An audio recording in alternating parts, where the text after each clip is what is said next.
Good evening, and welcome to the Eastchester Board of Fire Commissioners March meeting. I look for a motion to come back to a public session. I make a motion to return from executive session to public. That's okay. Second. And second by Mr. Rabin. And all in favor? Aye. Okay, we already had the Pledge of Allegiance before we started when we first opened up the public session, before going into executive session. And so here we are. This was a rather sad month for the Eastchester Fire District, and it couldn't get really much worse. Vinny Spadaro, our longtime maintenance foreman and friend and longtime employee, passed away this month, and it was a very difficult month for the department. I was out of town most of the month, so I didn't make the services, and I'm sorry I wasn't here. I was out of the country. But, it's a heartfelt loss for the board and for the membership and for the community. Vinny was a young man, and he's only in his 60s, so it was a heartfelt loss. And Commissioner Laurie, do you want to have more to say, or you wait till later, or? If you want me to do it now, otherwise I'll give it under my volunteers report. Oh, okay, we can wait and do it in a few minutes. Okay. So, I think that had to be set up front. So, now I'll move to the items for tonight. We have two sets of minutes to approve, the February 15th meeting, and we also had a special meeting on March 25th where we interviewed two candidates for fire chief. Those minutes have been circulated, so I'd look for a motion to accept those two sets of minutes. I make a motion to accept those minutes. And that's Mr. Baker. And a second on that? Second. He wins. Peter, all in favor? Aye.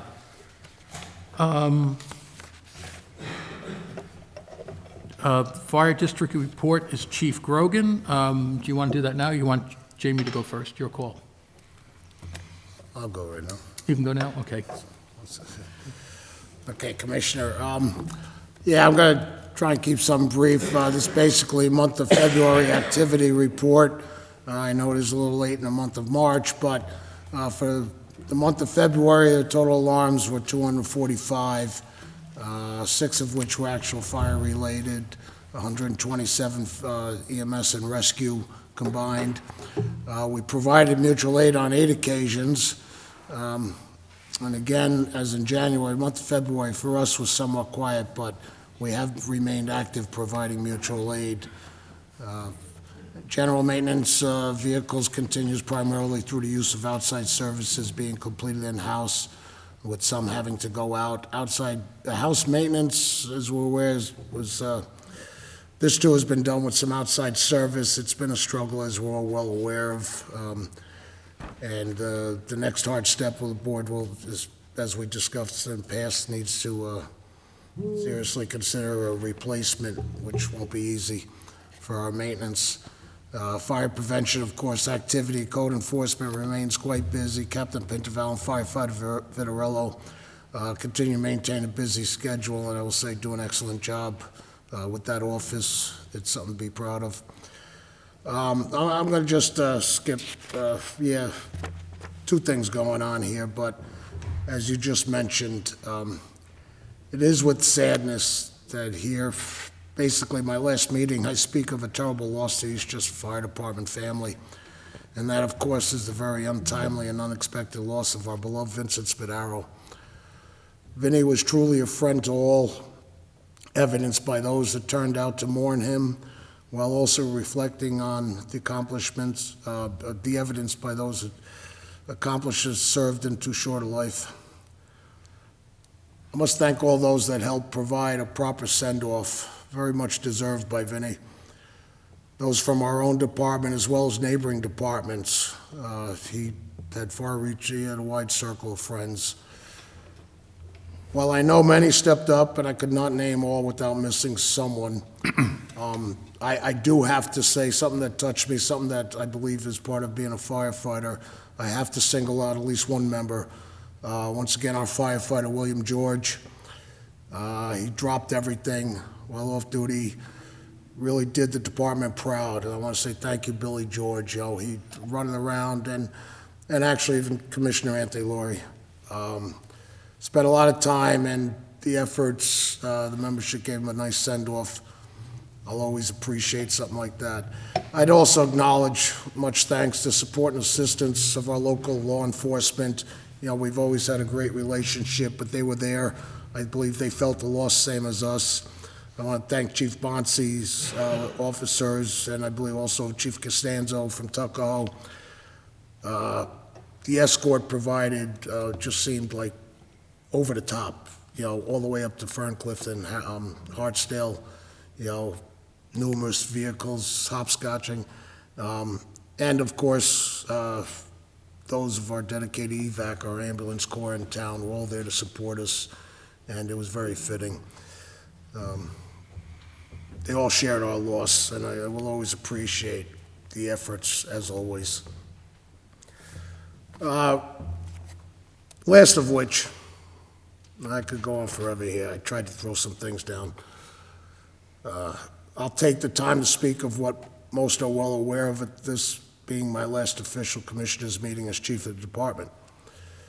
I've enjoyed a long and fulfilling career with the Eastchester Fire Department, and I've never regretted the path I chose over 32 years ago, on top of my years as an active volunteer prior to being hired in July of 1984. I've proudly served over 40 years and loved every minute of it. The job has changed some from those early days. I was actually issued a rubber coat when I was hired. I believe the majority of members on the department now are shaking their heads saying, what's he talking about? Yeah, rubber coat and orange rubber gloves that melted when they got hot. It's been good, safety-wise, everything. You know, there were times of struggle, but standing firm on belief in what was right saw me through those times. I must thank, due to the way I was raised by my wonderful mother, Joanne, and my father, Joseph Grogan, raised us to believe in doing the right thing, and followed in the steps of Dad in serving the district.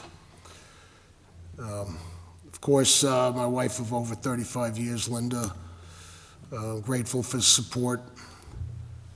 She's actually been very patient as the last 12 years or so being chief. It has been a 24/7, and things have gone by the wayside, and it's time to make things right. I'm grateful for the support, dedicated service over the years of what I believe to be some of the finest firefighters anybody could work with. The Eastchester community should always know they are served with dedication by the best. I mean that in all sincerity. I must thank Chairman Winter and this board, along with some past commissioners, for their support and confidence that have made it possible for me to have reached this milestone.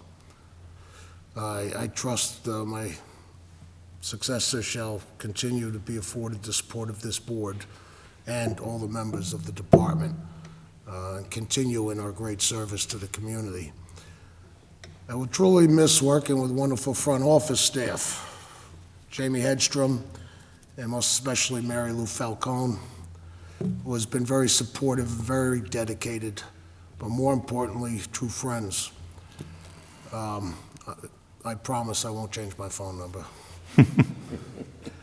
The time is right for me to pass the torch and enjoy what I've worked hard for over the years, and most importantly of which is enjoying the beautiful granddaughter, Karen Elizabeth, otherwise known as Keg, that my son, my wonderful son Robert, and our beautiful daughter-in-law Elizabeth have blessed us with. That's my son, firefighter Robert Grogan. And I just will truly miss it. I will continue to be around, and I will never, ever regret this path. And I want to thank everybody for making it something special.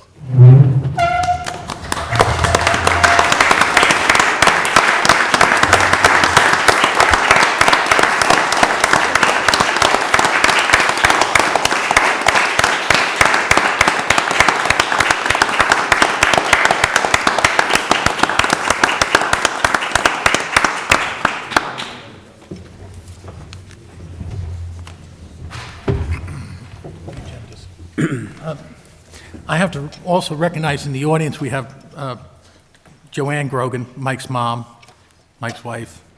Mike didn't mention his sister, but his sister is probably right there along helping out. So, She's the only one that didn't go into the emergency services.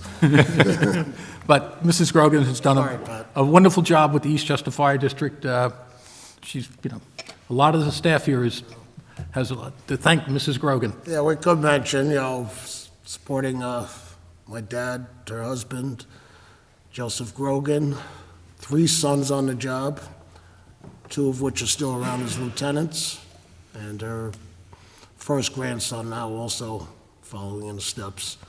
And and there were more, my Uncle Bob served, another one taken too young. Yep. But So it's in our blood. we thank the board, thanks Mike for his many years of service and his wonderful job and his dedication and the time he's put in.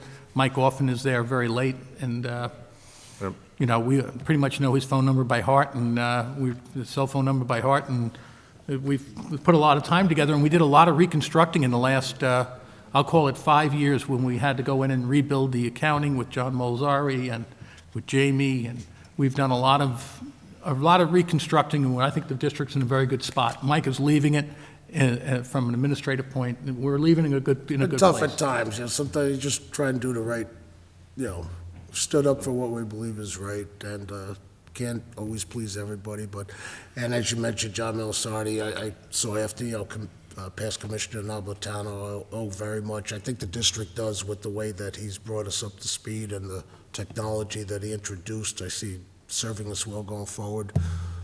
Thank you, sir. And others, I should mention, But Mike's not going to get lost. We're going to keep Mike around a little bit. So, yeah. I'll say, I'll be available, and of course, as I love it, I would be more than happy, but at the same time, stay out of the way of the new chief. right. Thank you, Mike. And we'll move now to Treasurer's Report. See if you can follow that, Jamie. And this is Jamie Henstrom, our treasurer, because we have a few people in the audience who may not have been introduced. So now to the boring stuff.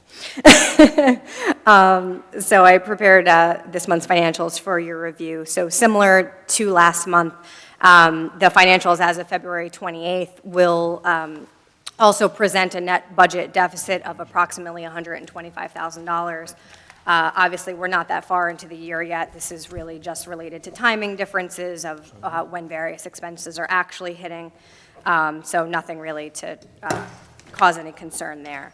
At next month's meeting, we'll be through, a quarter of the year, and I will be recommending budget transfers for those accounts where we already know, we may need to reevaluate. So we'll make sure we're doing that timely throughout the year. So we can talk about that at the next meeting. You got an extra pen on you? For tonight, one of the things is, last year we implemented a credit card policy. We brought credit cards into the district, and we've been sort of limiting what we use them on and slowly introducing vendors as we see how it works out. So one of my requests tonight is adding the post office to the list of approved vendors, just for efficiency in the front office.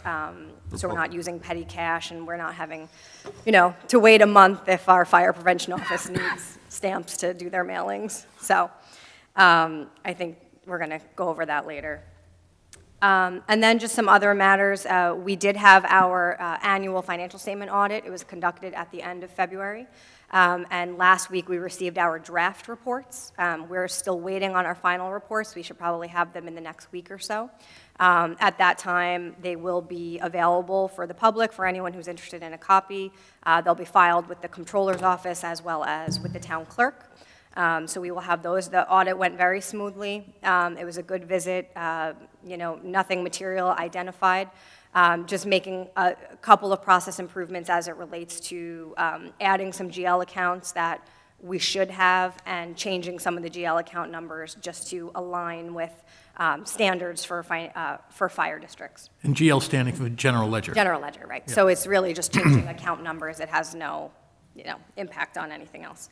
And also, after the conclusion of our audit, we also did file our AUD, which is our required filing with the Comptroller's Office. It's called the Annual Update Document, which is really just a summary of our financial statements. So that has been filed as well. And we also met with our banking rep in February as well.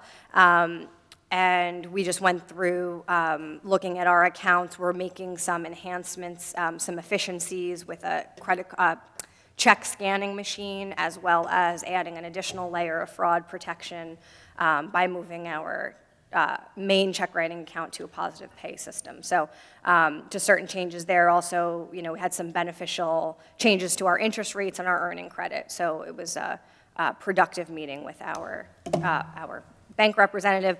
They also, brought up financing if, equipment or purchases, if that's something that we want to consider.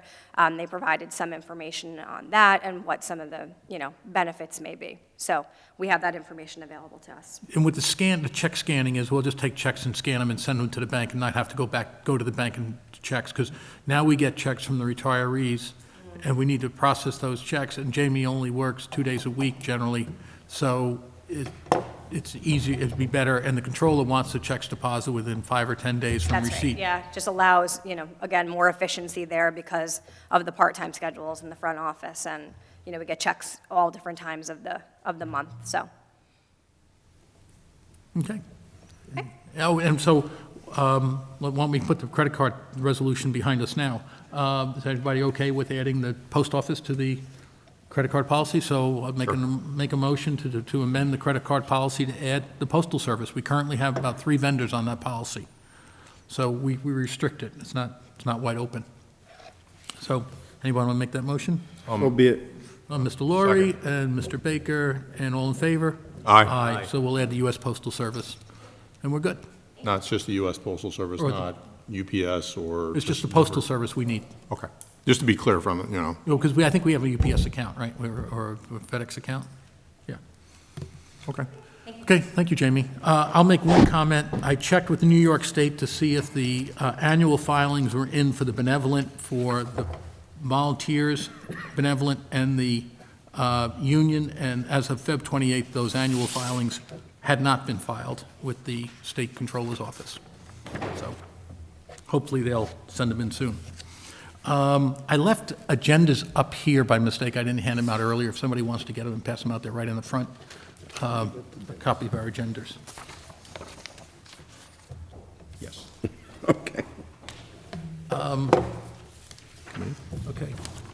So now we have committee reports, right? Yeah. So we'll go to committee reports and career firefighters. The biggest thing we've done of late was the interviews that we did for, which I won't go into too much detail, but for the replacement for the chief, because they came out of the union. Correct. There were 2 candidates, Captains Stupple and Tween. Both interviewed very, very well. It'll be a tough choice. They're both very qualified in different ways. They raised a lot of interesting dynamics and ways that they would do the job if they were selected. I thought the interviews went very well and was very productive. There was each one lasted about an hour, right? Yeah, what we did was, rather than have the interviews on a night like tonight where they would be compressed for time, we did it on Saturday morning where we could have more time and a more fuller conversation. So they were both lasted about an hour, just about a little bit about either side of an hour. And I think the board was well prepared. The candidates came well prepared. Oh, yeah. And it was a good round of interviews, and it's always a tough decision when you do these things.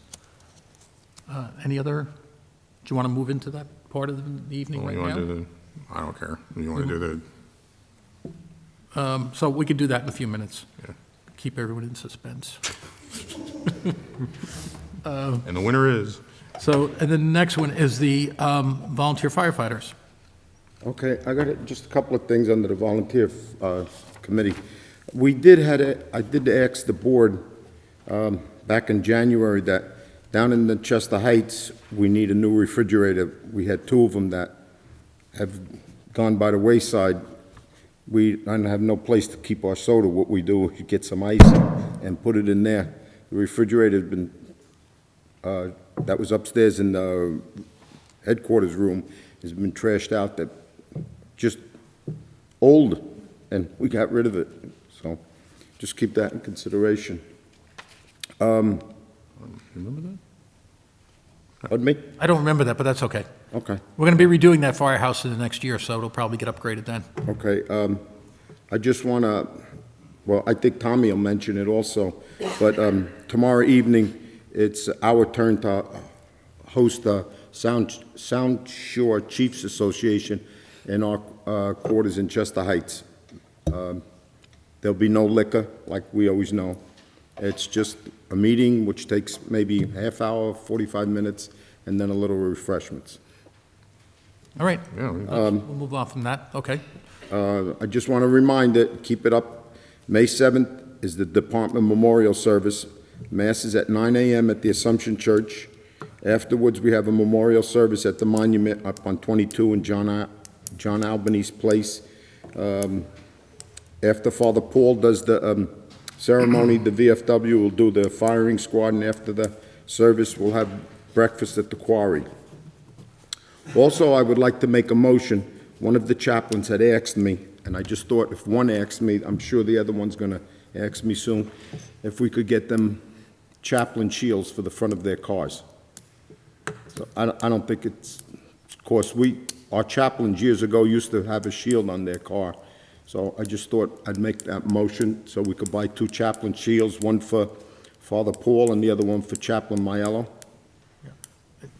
Mike, do we have any of those down in the basement still? No, I asked Mike, he said Came in there's the other day. I don't ever recall those. I think. some you know, old I don't deputy think we've chief done that. shields Okay. downstairs. Okay, well, then we order a sheaf shields. They're not expensive. Just 2. We need Yeah. one for Chaplain Maiello, one for Father Yeah, Paul. we get an idea of what they, Yeah. because honestly, I think there's a different we variety. haven't they- done that in Yeah. a long time. It's just it's the same shield, just with a cross in the middle. Okay. So I put that as a motion. Well, you don't need, I think we can just buy that out of, we don't, Right. out of, Well, how much is it going to cost? it costs like $100. Yeah, then you can do it. You don't need a motion for No. it. Okay.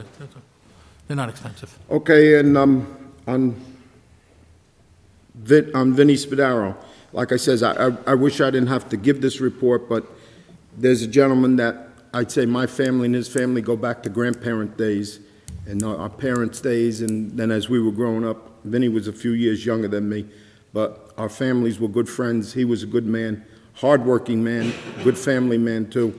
And as I say, thank the paid personnel and the volunteers for the farewell that we gave him. I hope we don't have to do that often.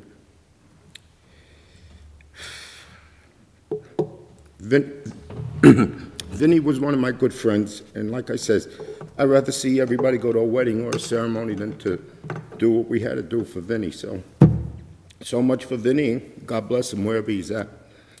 As far as Mike, good luck to you on your retirement. I can remember the first time I met Mike. I think it was the Plaza Lounge was burning, and that was a big fire, and Joe Grogan was driving engine 28, and someone says to me, "Who's that guy standing next to the engine over there?" I said, "I don't know.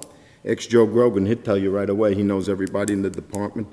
So we asked Joe. Joe says, "Well, which guy are you talking about?" I said, "That guy standing by 28. He said, "It's my son. He's a new volunteer." So that was one of the first times I had met Mike, and as I said, Mike's family goes, I know Mike's family, we go back a long time. I can remember his Uncle Luke playing in the Fife and Drum Corps, and his Uncle Leslie also. They're good firematic family, and Mike, wherever you go, I wish you good luck. God bless you and your family. Come from a good Irish-Italian family, and God bless you and your family. Most importantly. Best of both worlds, that's it. I got an update. Are you done? Yeah. Okay. I got a couple updates on that, on the volunteers. Okay. Okay. Last month at a meeting, there was an issue raised about a leave of absence for a Sergeant First Class Brian Horn, who may or may not be a member of the volunteer department. The chief indicated that you had no record of him. You thought he put in exempt papers and he wasn't active. I believed when he was moving south, he had applied for exempts, but then I don't know if they were pulled, but, yeah, he hasn't even been listed on the Waverly's list for some years. No, so that's where I'm going. So we did some research on it, and basically what we have is, in addition to what the chief says, There was not, he wasn't listed as active in the last update we got, which was 2007. There's no exempt paperwork in there, and I had asked for a copy of orders because, again, if he's on duty and he's one of ours, then we need to just cover down on all that. I have not received a copy of that, which is okay, I'm just saying. However, Commissioner Winter located an article, and I'm going to get the highlights from it, which does also explain some stuff. There was an article written from Camp Arif John, which is in Kuwait, I know it well, I've been there myself, dated January 30th, 2017, and it's from the 369th Sustainment Brigade, which apparently is Sergeant Horn's unit. The title of the article is 369th SB, Sustainment Brigade, trains on Army's newest communications equipment. And there's a quote from Sergeant Horn in the article. And additionally, this is by a Sergeant Jeremy Bratt, B-R-A-A-T. I'll read the quote. There's a quote from him that says, "The portability of the GATR system is its key feature. It can be set up and operated by a crew of just 3 about anywhere," close quote, said Horn, a Carmel, New York resident. Listed in the article, the story ID number, in case you want to search it at home, is 221789. There are 3 hometowns, actually 4 hometowns listed, in addition to Arif John being the location. They are Brooklyn, New York, Carmel, Harlem, and Poughkeepsie. So we have no record of Sergeant Horn being in the volunteer department as of 2007 or forward, but if he is, I'm assuming he's the one that gave him this information, we'd still have a problem with him being in Carmel, correct? Yeah, we Well, can't be in Carmel. that's why I and be here. recall back when, and I like Brian, he's good, and we should be very proud of his service. Oh, absolutely, by but all that's means. not the issue. And he was, like, I believe it was around 05, 06, that he came in to say he was leaving the area, and, whether the paperwork ever got I'm just saying. through, we I have- don't know, but I don't know. We have no record he of came him. in and said it was done, and like I say, since then, he hadn't even been, even a list provided by Waverly Engine Company, he was not listed Okay. as a member. Again, being a soldier myself, I am very familiar with all this, and I'm not looking to go after anybody who's, but we have no record, and this shows that he is at least at this point in Carmel, so I don't know where we go with this, but that's the latest on that. And the other thing is, we did get a decision on the Article 78 that was dated from Judge Blackwood. I think St. Patrick's Day. Please don't tell me it's St. Patrick's Day. Well, it was signed March, but it doesn't say the date. I think we got it on St. Patrick's. Okay, so that is a matter of public record. I'll leave that to you if you want to go into that. Oh, we can discuss it now if you want to. I'll discuss it, you can discuss it. We had brought an action against the Benevolent and against the VOA being the Volunteer Officers Association, because we were asking for bank statements and normal kind of documents you would ask for if you wanted to look at an organization, bylaws, minutes, the normal kind of documents that an entity should have that's associated with a fire district. And they never responded to our FOIL, they never responded to our second appeal letter. We filed an Article 78, and the filing to that was somewhat problematic, how they filed to that. And it was such to where, the way these FOIL Article 78s work are, if you prevail, you get the documents. If you prevail and the other party didn't respond in a normal capacity, because they had a reason not to respond, sometimes you get legal fees, sometimes you don't. In this case, the judge awarded the fire district all legal fees that we put out. So we're going to recoup all the legal fees that we put out and get all the documents. And the judges, and Stephen can correct me, but the reason is the judge didn't see any, I'm paraphrasing, basically there was no reason why they did not give us the documents all along.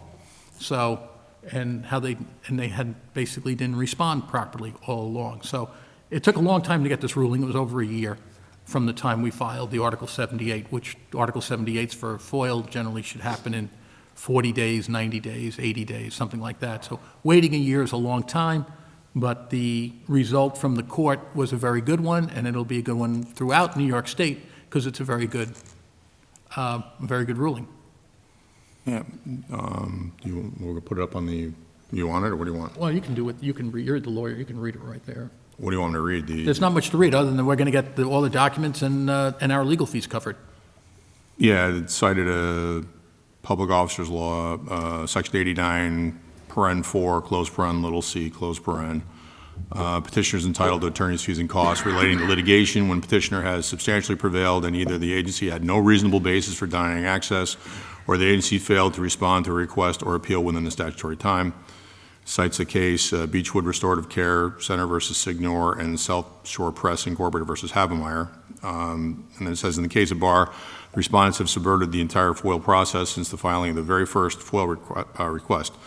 Not only did they fail to respond to the request within statutory time, but they failed to respond at all and have no reasonable basis for denying access. I'm not going to read the rest of the legal mumbo-jumbo, but the documents that they're ordered to produce are on pages 3 and 4, and I can put everybody at home to sleep by reading all this. And if anybody wants a copy of this judge's order, we'll email it to anybody who requests it, so it's readily available for us to email out, so. But for those scoring at home, the court finally issued the decision. People have been coming up and asking me what the status is, so there is a final decision on this. Right, and going forward, we won't have to go down this road because now we have precedent that, yes, you have to give us the documents if we request them.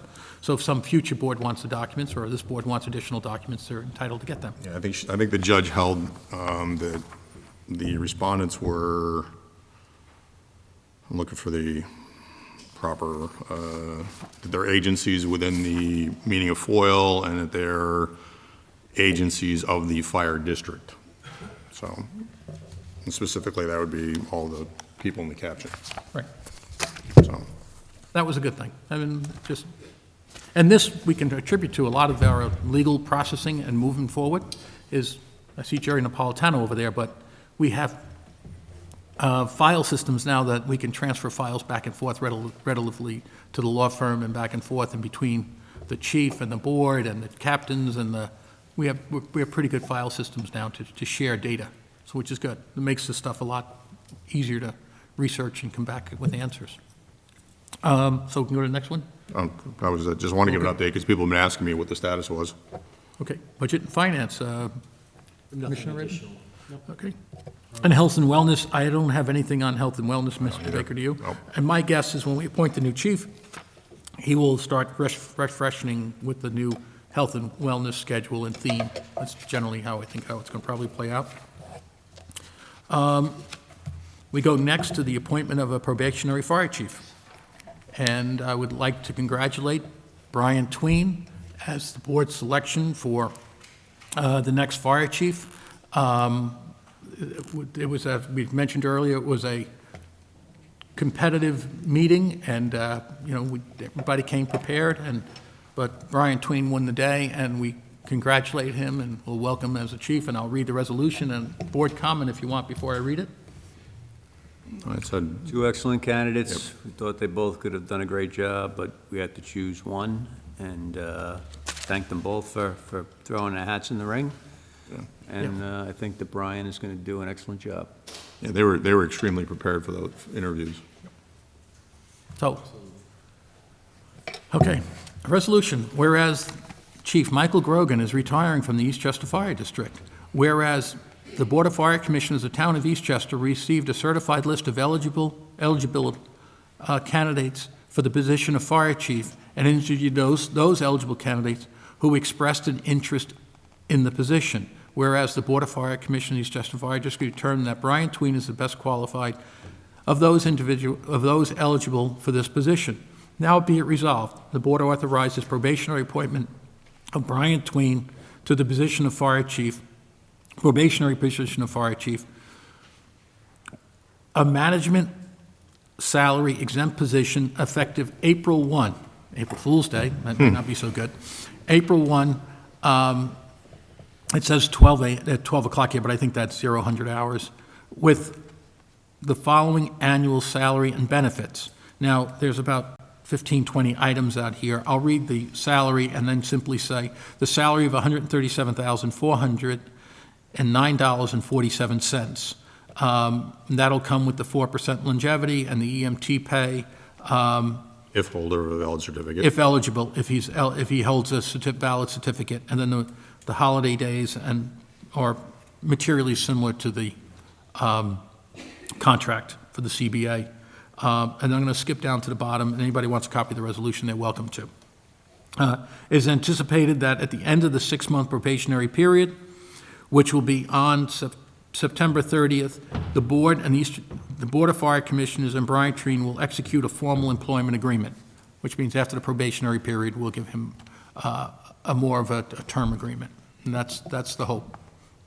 So, could I get a motion to this effect? Make that motion? Mr. Baker? And do I have a second on that? Mr. Rabin? And I'll poll the board. Commissioner Laurie? Aye. Commissioner Rabin? Aye. Commissioner Baker? Aye. Aye. And I'll say aye, and congratulations, Bryant, and hopefully, I know he's probably going to be watching this next week, so good luck, Bryant. So that's all good. The next thing we're going to talk about is, we're not going to leave Bryant without any resources of not having the chief to reach back on, because Mike Grogan, with his 32 years of experience, and the personnel issues we deal with over all the years, there are times when you have to reach back to Mike Grogan's data pool of all that stuff he knows about past policies and practices, and so we know Brian's going to have a bunch of questions in the first 90 days, so we're going to ask Mike to come back as a consultant just for 90 days and see how this works. So, any discussion on this? What's with the look? Your wife put us up to this. No, we've done, I just want to be clear, I have utmost confidence in Brian Tween, and I believe he will handle being chief of the department very well. Yes, I would be available, but for more of the human resource Correct. aspect, and, I will not, No, we're not talking Yeah. operational stuff at all. Right. We're talking, will be the chief of department. I will not, right. It's more for history, like, okay, we had this grievance, whatever happened to that? We had this, what happened to that? I mean, We there know are there- little things around the department, it's like, it's even in the front office, and it's that kind of stuff, and until he gets his feet planted, I'd be more than willing to assist, but it'll be up to him. We made it clear to both candidates in the interview, and I'll say this so the membership understands. We made it clear to both candidates in the interview, we want the new chief to put that chief's impression on the department. It's their job to put their personal impression on the department. Whether that's discipline or how they manage it, it's going to be their choice to do. And they'll have the full support of the board. So that chief is going to be, he's a new person coming in, and it's his role to run things the way he believes is the right way to run them. That's the way it should be. And so we explained that to both persons that came in, that it's going to be their duty to run it, and the board will support whatever they want to do. And that's our hopes. And we're hoping the membership will do the same. We'll understand that, there's a new sheriff in town, and that's the new sheriff. We'll call him the chief, and that's kind of the deal. So, and when we approached Chief Grogan and said, would you stay on as a consultant, Chief was saying, I don't want to be interfering. I don't want to be in his way. I want him to be his man. And we appreciate that, and we understand it.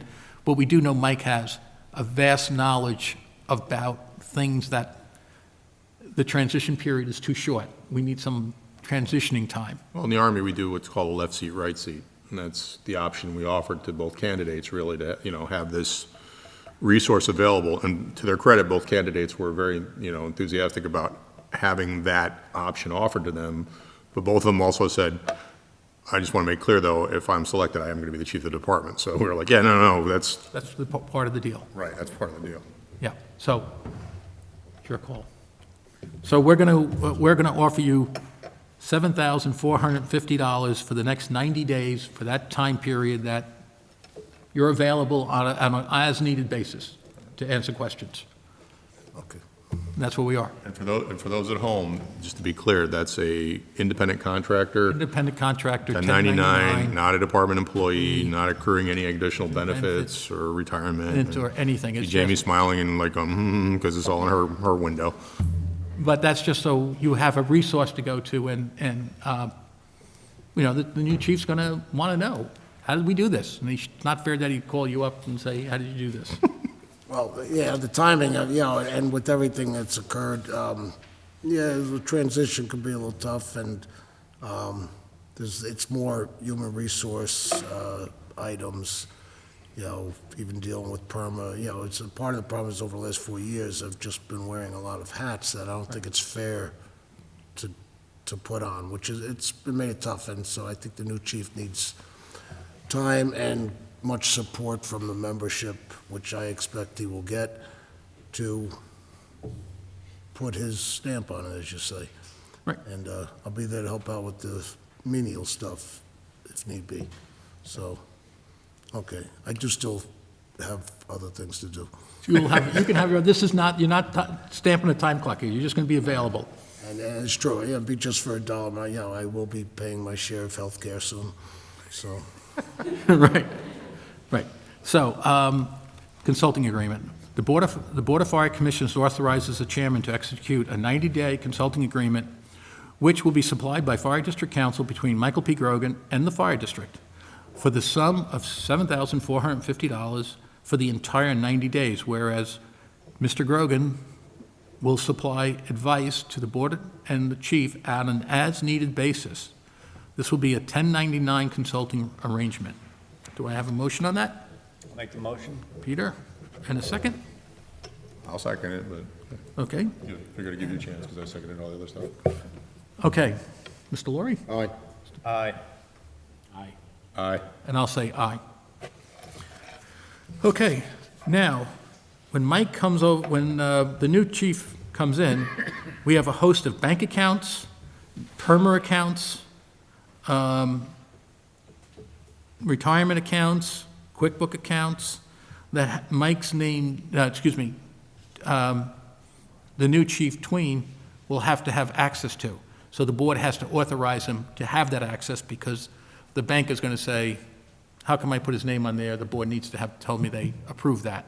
So this is what this resolution is. The board directs and approves, and sometimes Chief Grogan's name is already on all these forms, and they're expecting Chief Grogan to be the guy approving the new name. So if you see Chief Grogan's name on here, that's because sometimes it's easier just to have him sign it and send it in rather than them asking a million questions. Okay.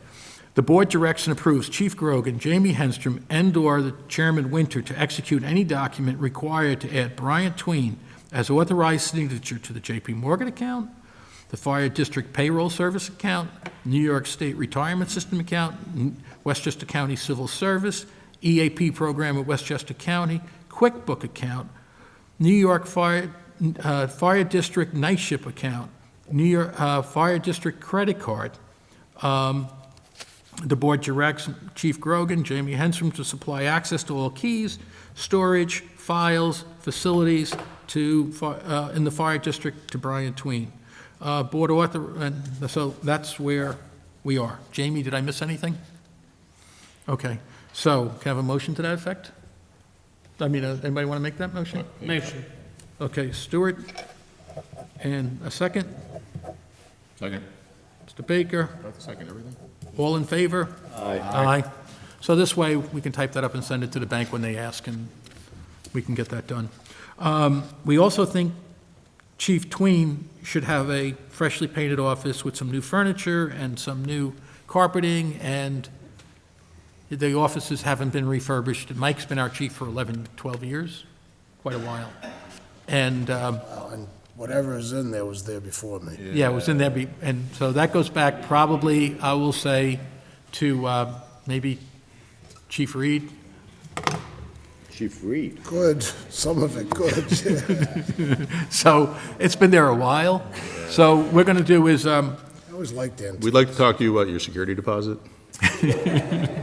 so what we're going to do is we're going to authorize Brian Tween, because he'll start next week, to paint get file cabinets, refurbish, and get all that moving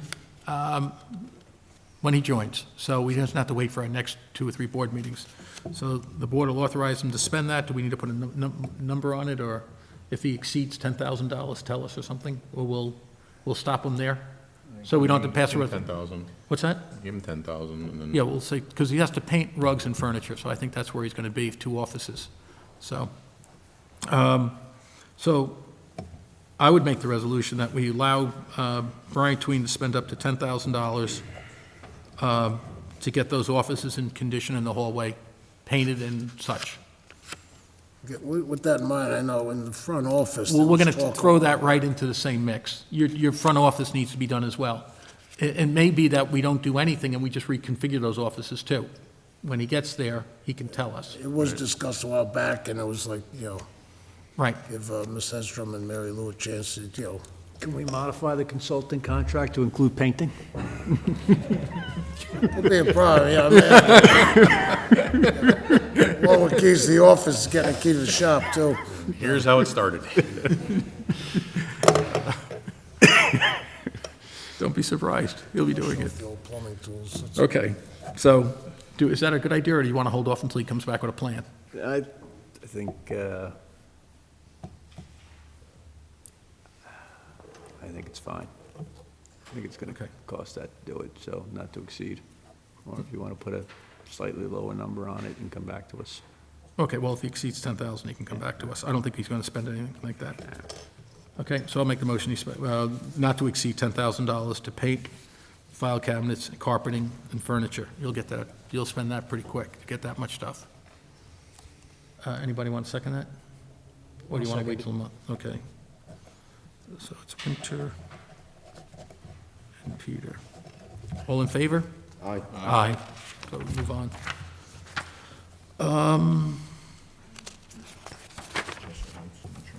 Yes. Consulting agreement, we got Chester Heights, where, you can explain where we are in Chester Heights. Sure. We've decided to move forward with a reduced scope bid for that project. As a reminder, we put that project out for bid in December of last year. Bids were due in February of this year. The project was pretty involved. It included several trades. It was fairly complex. There was roofing contractors, electrical, masonry, carpentry. In the end, we ended up getting 1 bid after 20-some-odd contractors attended the walkthrough. The bid was at a level that the board deemed too high. It was well above the estimated cost of the project, so we rejected it. The plan now is to go out with a roof-only bid. We think the reduced scope will create greater depth and breadth of bidders and hopefully result in better pricing. So we're going to look to just replace the roof. I'm hopeful that those bid specs will be completed by the end of the first week of April. Because it is just a roof project, we don't really have to allow as long a period of time as we did on the last bid. In this case, I think we're talking about 3 weeks, so hopefully we'll have bids due sometime towards the end of April. And if things play out as we expect them to, and we do have broad participation, we could award the project shortly after that, and hopefully get somebody in here working in a May-June timeframe. I would say that we did do a thorough post-mortem after the first bid, calling up every contractor who signed up to receive bid documents. Anybody who attended the walkthrough, it was clear that we had probably more than half of the people who received documents were not general contractors, but they were bidding the project as subs. And in fact, we had 2 different roofing companies who prepared bids. In one case, the GC, 2 that we know of, there's probably potentially more. One of the GCs ultimately didn't submit a final bid, so that roofer's bid wasn't used. And we got the same information from a number of people who were bidding as subs, masonry contractors, window installation people, all saying that they'd put a number on it. But ultimately, only one GC put all the pieces together and was able to submit the bid on time. We have circled back and contacted a number of roofing contractors to let them know that we're going to put this out again, just as a roof-only bid, and I'm pretty confident that we're going to get broader participation this time. So that's the plan. We're hoping for a better result. Unfortunately, all the work that needs to be done there is going to happen over a longer period of time than we originally anticipated, but this is how it goes in government work. So we'll just keep on plugging away. We'll try to get the roof done, and then after that, we'll attack the balance of what needs to be done there. Okay, thank you. I am missing a page in my resolution sleeve here, and it was the insurance. So I'm calling up, Jamie, you have your phone with you? Can you look up the insurance number? I think it was 90,008 something, I think. And for some reason or other, the page is not in my list. This is for the renewal of insurance. Renewal, we have to renew the insurance for our general liability insurance. And I drafted the resolution, and for some reason or other, that page, it got cut and pasted out. Why I'm doing that, we have payment of bills. I'll have it here in a minute. I'll find it in a second. There we go. I found it.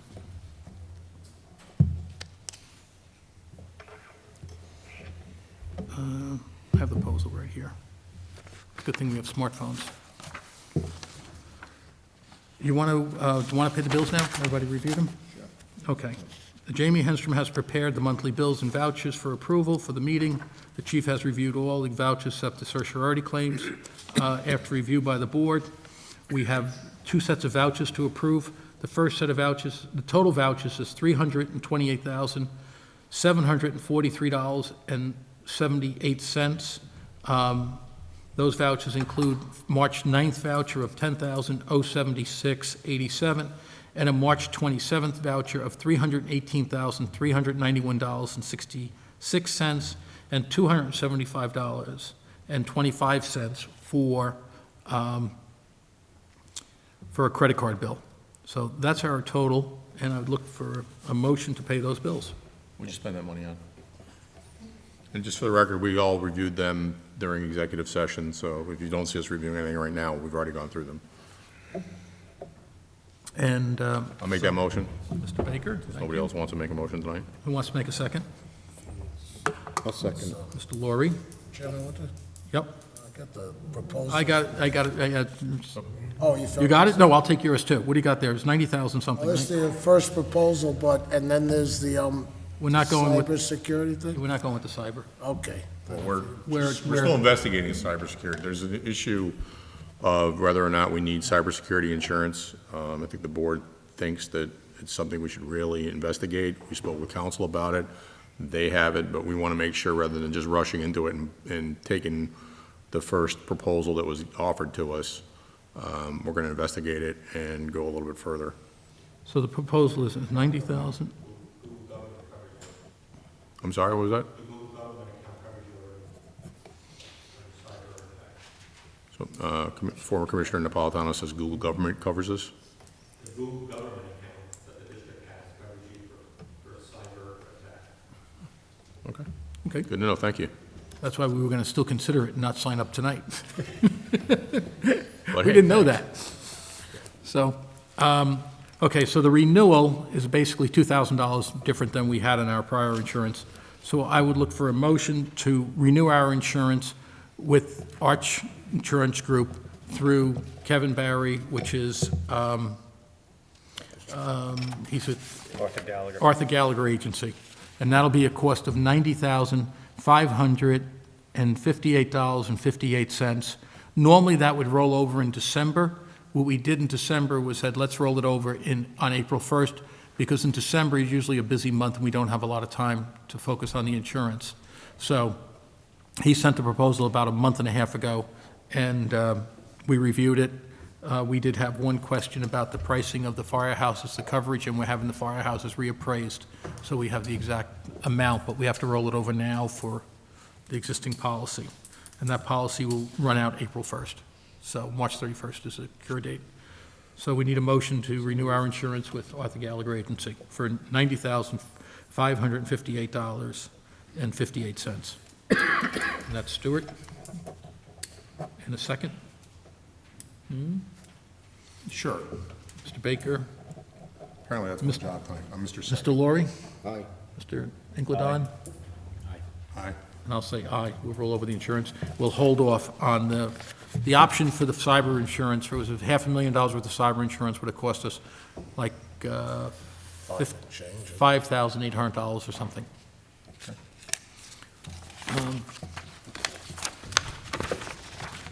Okay. So we got the insurance done, we got the bills done, Chester Heights done. Local 916. First, I'd like to send, on behalf of the local, send our condolences to the Spadaro family. Vinny was a longtime employee, a longtime volunteer, longtime friend to all of us, and he really be sorely missed. He really did everything around the fire department, and anything you needed to know or have done, Vinny was always there to do it. Secondly, looking forward to working with the new Chief Tween. He had an excellent choice of candidates. The union will miss him, but I think he's doing an excellent job for the department. Lastly, Chief, good luck in your retirement. It was always a pleasure working with you. We go back to junior high school together, and although we didn't always agree, anytime I asked you for 5 minutes, you would talk to me for 2 hours, and you always acted like a professional. And lastly, if you need help cleaning out your office, let me know. I'll get that done in 10 minutes. Thanks. Well played, well played. I can tell you, our attorney who bills on billable hours is the saddest person here when it comes to chief retiring. You gotta realize the extra minutes were in his part. Okay, so, opportunity for the public to address the board. Oh. Sure.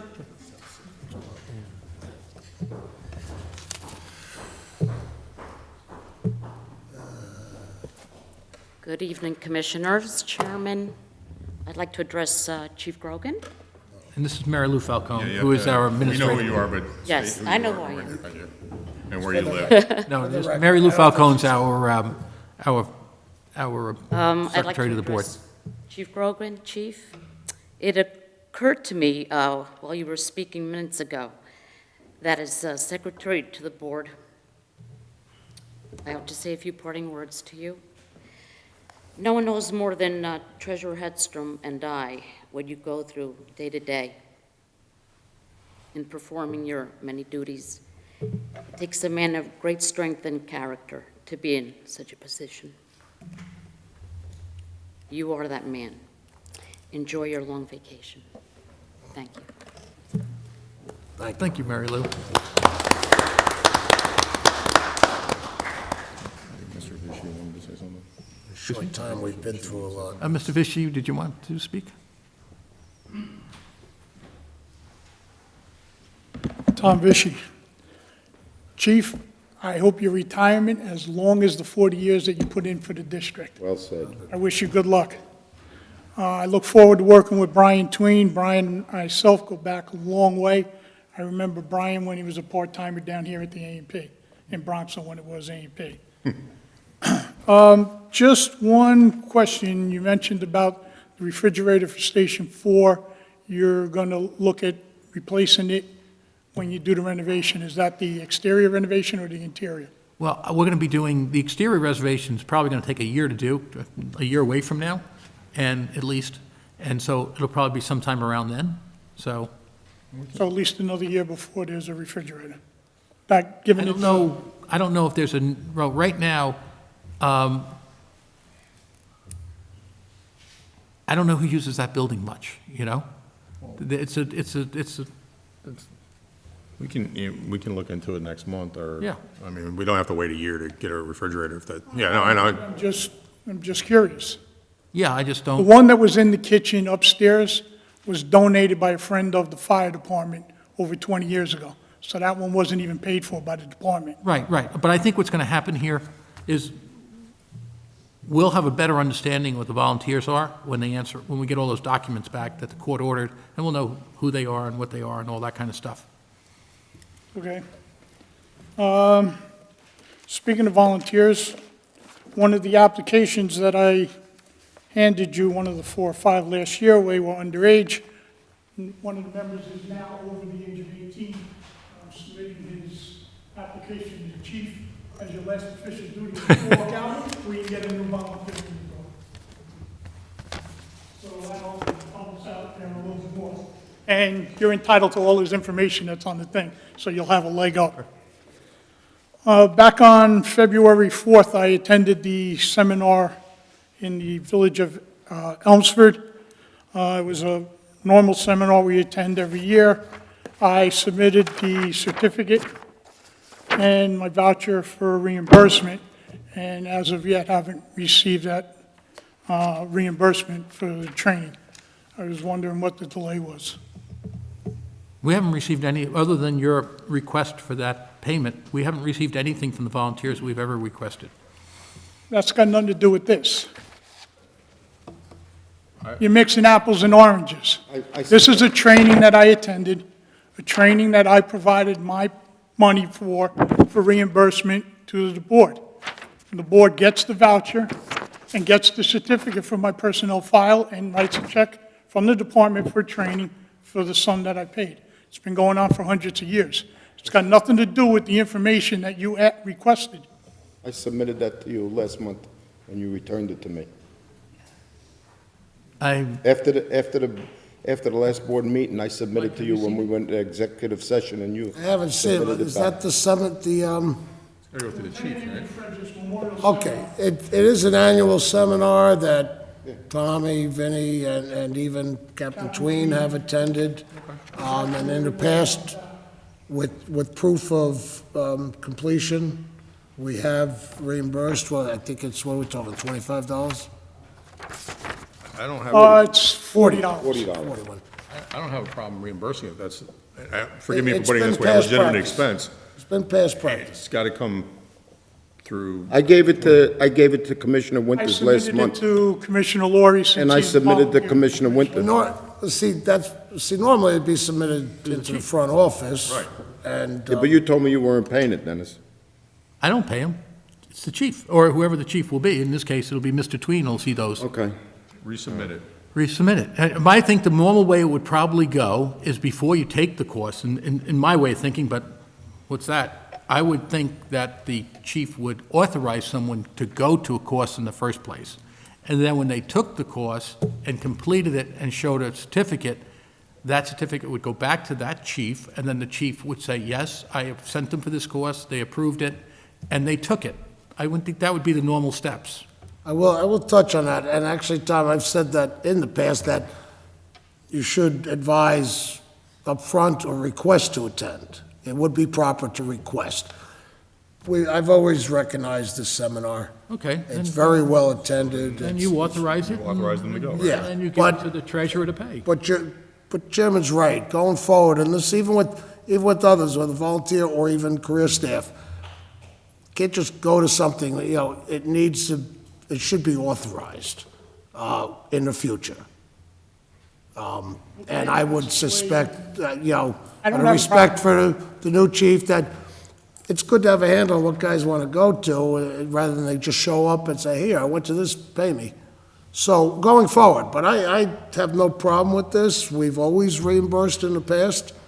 Like I say, Tommy, Vincent Spadaro, Brian Tween, and maybe some, they've, We used to go with a voucher from the department because guys used to say that they would coming and then didn't show up, and then the department was out the money for not going.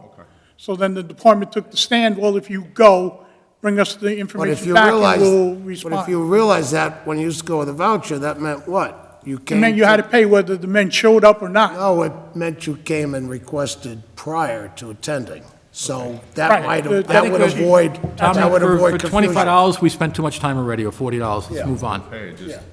I'm just giving you a little history lesson, because understood. history is what we're shining on. Okay. Any other comments? Mr. Pinto? I'll get you next. Ladies first? Yeah. Mr. Heights? Go ahead. No, you make your point. You have an issue. No? Okay. Trying to be a gentleman. Vito Pinto, 120 Bella Vista Street, Tuckahoe, New York. I think there is an issue that was brought up to this board's attention last month. I had the good fortune of running into Commissioner Winter at the Seatown Shopping Market, and I tried to look at the minutes on YouTube, and I couldn't fast forward it without the sound from the present situation staying on. Commissioner Baker, you commented before, you know the Army details, you know the reason for exemptions, and I just want to give a little background. My father, Mike Pinto, served 3 terms as a commissioner on this fire board. There were rules and regulations with regard to many things. And one of the comments I made was that perhaps Mr. Horn misunderstood what I said, or I misunderstood what he said. But I was at Al Tarsanelli's memorial funeral service when he said he had a veterans issue. And I clearly stated, as I wrote to you, and I called David up, that I was no longer the director, but I certainly listened to him. And his comment was that his son Brian had submitted in writing a letter somewhere either September or November. And my comment was I was very disappointed, especially in Steve Baker, having been the Army veteran, and others on the board, Anthony being an Air Force and an Army National Guard veteran, that the board didn't take action as a board and follow proper procedure in writing to Mr. Brian and saying at his APO address that before we can make a decision, we need a copy of your orders. And at that meeting, Mr. Baker said he would call me up and correct me about the law from New York State. And I told Commissioner Winter, no need to call now since he didn't do that in all that time. Right. And I wrote everybody on the board, because I don't write to just one. I served 27 years in public office. I explained to you on the board that when my father was there and many years in existence, this fire board met as accordance to the bylaws and rules and regulation the second Thursday of every month, so that citizens in different groups, whether they be a Citizens Foundation, the Chester Heights Civic Association, Green Knolls, Parkview Heights, would know when those meetings were held. And I also explained that that happened in all my 27 years. At our reorganization meeting, village boards meet regularly the second Monday and the fourth Monday. The town board met the first and third Tuesday. In the county board, we ended up changing the law to go to more night meetings, which were requested by the public. That letter never went out from this board, to the best of my knowledge, to Mr. David Horn's son, Brian. That letter should have been sent from the board saying, we received this exemption request. Unfortunately, we can't do so. As a veteran, you should know that you can require, and I told his dad that he can require it, and he said, no, he's a resident of Kuwait. And I said, that's not good enough. But the fact that the board didn't write a letter to a veteran serving overseas, did the research to find out that he hadn't been a member of any fire department, what'd you say he was a member of? Waverly Engine. And you knew that. And somebody knew that. They said he hadn't been on the rolls I knew he was a member of the Waverly. Since 2007. So the exemptions, by my recollection, should be submitted. He hadn't been since... He hadn't been since 2007. Right, he was... A member of, yeah, he was a member before. And the exemption should have been requested whenever he was going on duty or whether he was going to be out in town, whatever the matter was. He should request it and be given permission and be exempt from fines or attending meetings or training or anything else. And then I recollected in a conversation that, if I thought right, was that Brian had moved up to Carmel. And that was the research that you gentlemen found. But nonetheless, you know, the board, I've never served where we had an issue that we brought it up to the public without researching, without writing a letter. And that was, now, wait, Chief, please. You know, you're talking about last September. I don't believe this board ever received any letter from... I said I was told, and I said that was perhaps the misunderstanding. I was told that he wrote a letter to this board, and at the meeting, Mr. Laurie said he presented it to everybody, and it was dated, I think, November, though. But it wasn't, I don't believe it was written to whomever. But my point is that, as a veteran, I took exception to the comment that the law is, and that they need his orders, which I told Dad, they definitely can request his orders. That's a given. Veterans are protected by certain laws in the state, in the country. And whether they be called up on duty, their job is protected, their benefits are protected, et cetera. But we cleared that matter up, I think, by writing the letter. I didn't wait for my good friend and colleague in the American Legion and VFW, Steve, to call me. So I wrote a letter to everybody. I wrote an email to everybody to clarify the matter. But one of the things that set me back in our conversation at Seatown was that I said, how come you don't follow the bylaws of this board as far as having the meetings on a regular basis posted the second Thursday of every month, which has been the history for as long as I can remember. And I am 77 years old, and I won't go back and say I remember when I was a kid, but I do recall my father, my uncles, and everybody else being in this fire department and him going to the board meetings every second Thursday. It's in a bylaws book that you get. It's a white book, I believe, that my dad had, and if you all are on the board, you should have, and if you weren't given it, you should request it. And in there, I don't remember any amendment being made, because I believe a year or two ago, I inquired, how come the meetings are going willy-nilly? They're on a Monday night, they're on a Wednesday morning at 8 o'clock, and the public is whom you're here to serve, not yourselves. And Mr. Winters commented, I'm a volunteer. Well, yes, you volunteer to run, but you are an elected official. And as an elected official, all 5 of you up there, and anybody who preceded you, swore an oath to uphold the Constitution and bylaws of the Fire District in the town of Eastchester, the state of New York, and the Constitution of the United States. And I believe you all know that. You all went to training for commissioner's training. And I just don't understand why the meetings change. And Mr. Winters said, well, we try to meet when we're all available. You're not meeting for your essence. You're meeting for the public's. And if somebody can't make it, and if 2 of you can't make it, you still meet on the prescribed date. It takes 3 as a quorum. And on the village board, with 5, it took 3. And when I was on the county board, it was 9 out of the 17. Chairman didn't always make it. The supervisor didn't always make it. The mayor didn't always make it. But we still met. We conducted business, and whoever was going to be absent made his points known, either through a missive, through communication, or however you wanted to do it. And I find that rather disturbing, and that might be some of the problems with the runnings of this department.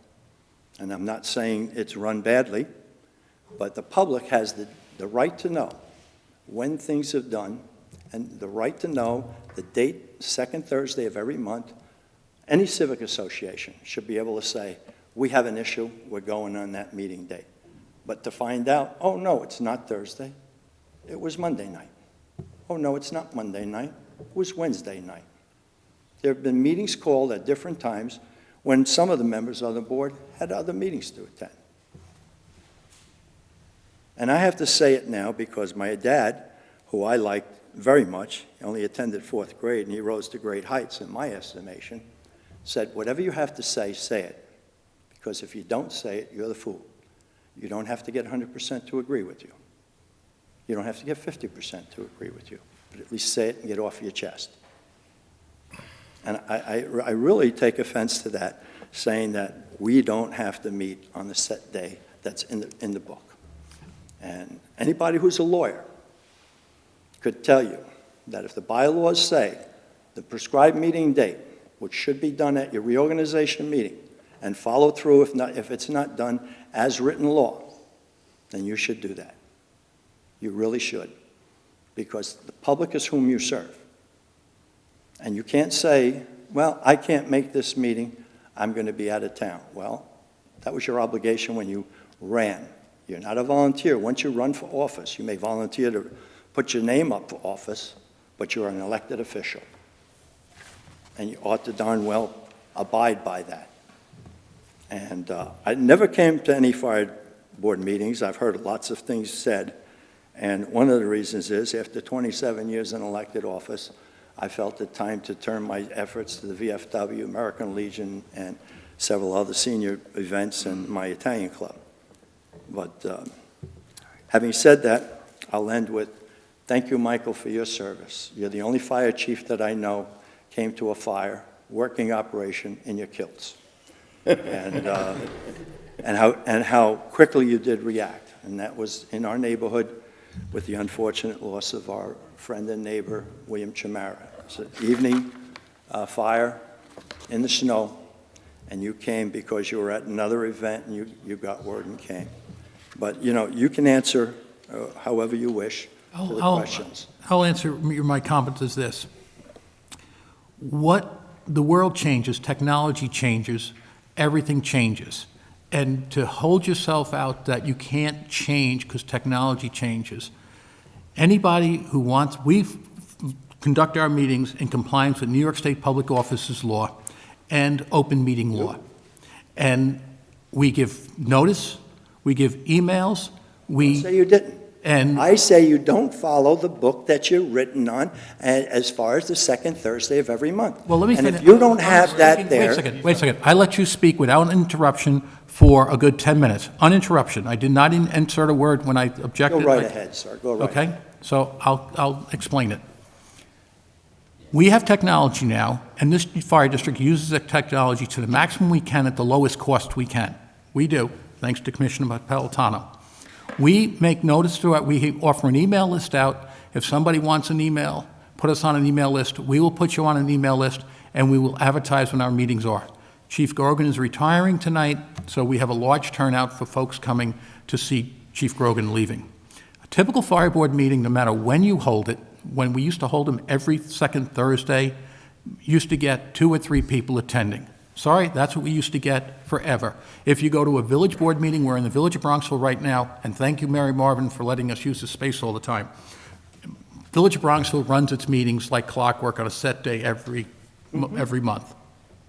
You can come to this hall on their meeting dates, and you will see an empty hall. Just like you go to town hall for the town board meetings, and you will see an empty town hall, except for the nights when the heads of the departments have to give their presentation, the meeting room will be full. But generally, or something topical is happening, generally they're empty meeting rooms. We think it's more valuable to have the input of 5 minds making a decision, and that's what we do. Everybody on this board, unlike the town board, we're like the Bronxville Village Board. Bronxville Village Board receives 0 compensation for what they do. No insurance, no fees, no anything. Town board members are compensated for sitting on their board. Correct? Yes? Tuckahoe board members receive compensation for sitting on their board? Yes, and the county board received compensation. And the county board received I compensation. served on all 3. Right. And this board receives a thank you from time to time, but mostly not. Okay? So we try to make our meetings, and we try to be available.